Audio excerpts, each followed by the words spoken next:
what is this? What is this that you are seeing? Well, this is a cloud chamber. And what you are seeing is the movement of subatomic particles in the cloud chamber. All right. What is a cloud chamber? What is a bubble chamber? Why are they important? Want a bubble? Here we go. Cloud and bubble chambers. They're important because the cloud and bubble chambers have allowed us to expand our knowledge of subatomic particles. So up to this point, we have, oops, shaky board. We have an E, we have a P, we have an N.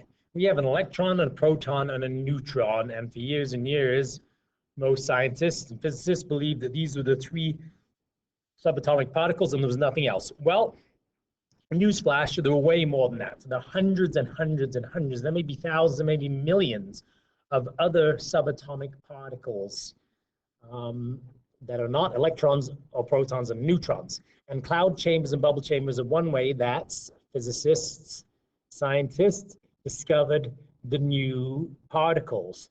And we'll read through this because it's pretty interesting. This is in 1894. Charles Wilson, he came up with this idea of a cloud chamber.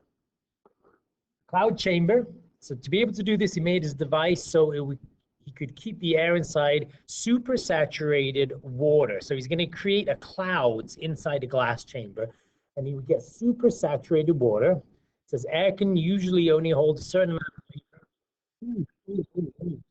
Stop. What's happening there? Sorry, I let that video go on too long. Back to this. Then would normally be able to at a pressure and temperature. It is in this very delicate state that can easily be disturbed to cause condensation of the vapor into liquid droplets. Okay, so we've got the supersaturated water that's in a very delicate state. He quickly realized that as charged particles passed through this chamber, they were able to ionize some of the molecules. So ionize, in other words, take the electrons away so they have a net charge, positive or negative.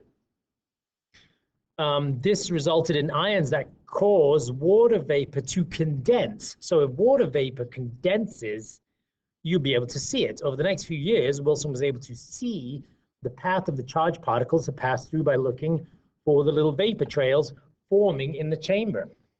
It's sort of like knowing where a 747 jet has flown by looking at the vapor trail streaking across the sky. Very good example. Okay, so there he is. And then you've got the opposite of a bubble chamber, of a cloud chamber, which is a bubble chamber. And in that one, a bubble chamber says uses liquefied gas that is at such a low pressure, it's on the edge of boiling back into a gas. As the particle passes through the liquid, it causes it to boil into a gas, leaving a trail of bubbles. So similar kind of idea. What we see, the principle is that these charged particles will leave a trail as they're moving through the chamber. Okay, and then you can put a magnetic force, and because we know the charged particles respond to magnetic forces, and you can tell if those particles are therefore positive or negative. You can, if they move in circular paths, you can see the centripetal force acting on them, and so on and so on and so on. And then you come to this analyzing particle tracks. So here we've got an example. So here's an example of what these particle tracks would look like. And this is very interesting because you've got, you seem to have two particles, but they seem to originate from nothing. So all of a sudden, these just out of thin air, these two particles appear. What on earth could they be?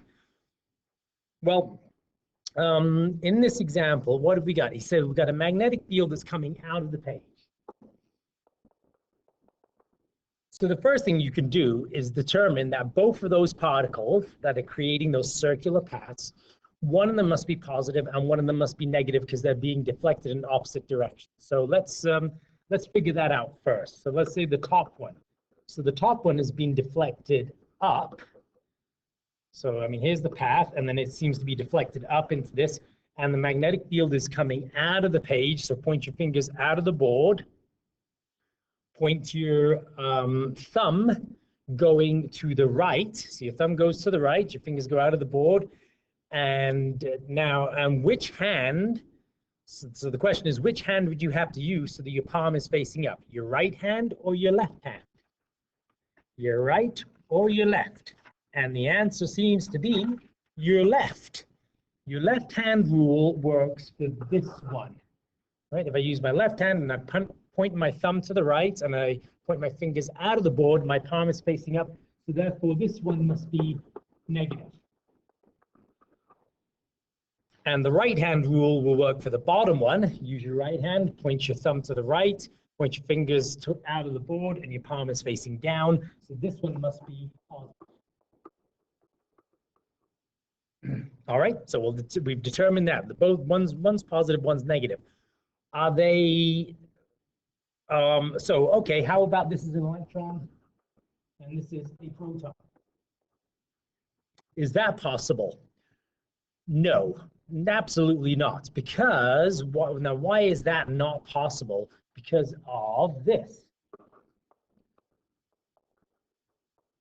Oh, welcome back to the previous unit. FMQVB, mv squared over r. So you can see in this equation, let's just simplify it a little, Q over B equals mv over r.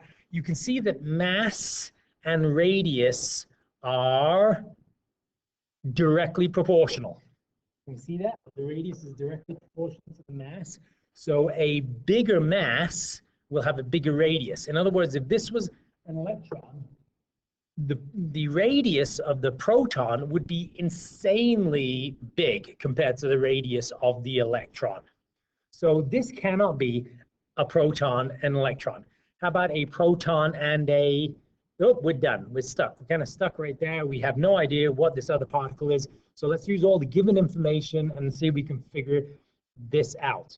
So it says, notice in the middle, where nothing was, we suddenly have two tracks appear that spiral in opposite directions. Each of these tracks has a radius of 8.55 millimeters. We know these particles are traveling at 0.024 times the speed of light.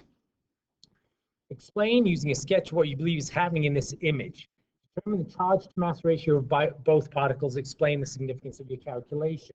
All right, so the first thing we're going to deal with is that how on earth did these particles just appear? And the answer is only charged particles make a trail. So therefore, the particle that it originated from must have had no charge. No charge. Because if it doesn't have a charge, it doesn't ionize the vapor and leave a trail. So we can assume that it had no charge and then it split up into two things. All right. Okay, let's let's write down what we have. We've got the radius. Radius is 8.55 times 10 to the negative 3 meters. We've got the speed, which is 0.024 times speed of light. And we're trying to find the charge to mass ratio of the particles, because that's all we have. So we've done half the work already. If we take this formula and solve it for the charge to mass ratio, charge to mass equals V over BR. Well, we have a magnetic field, right? Yep, there it is. 4.75 times 10 to the negative 3. So plug those numbers in.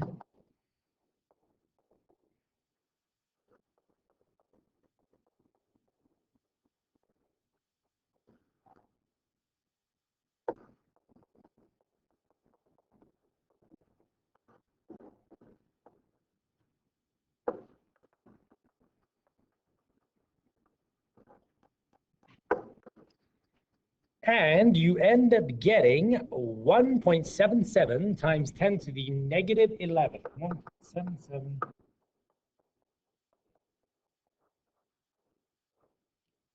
times 10 to the negative 11 coulombs per kilogram. And hopefully you immediately, or after a few minutes of deliberation, will say, oh, that looks very familiar. It looks like the charge to mass ratio of an electron. And in fact, it is. That's the charge to mass ratio of an electron. And if the negative one, the one that spirals up, is an electron, the other one must be a anti-electron, commonly known as a positron. So that makes sense. That one's an electron and one's a positron. And what do you think? If one's oh, that's it. That's all we can surmise from that. All right, so that's it. That's cloud and bubble chambers. And on to lesson 47. Oh, there's only 3 more lessons to go. So sad.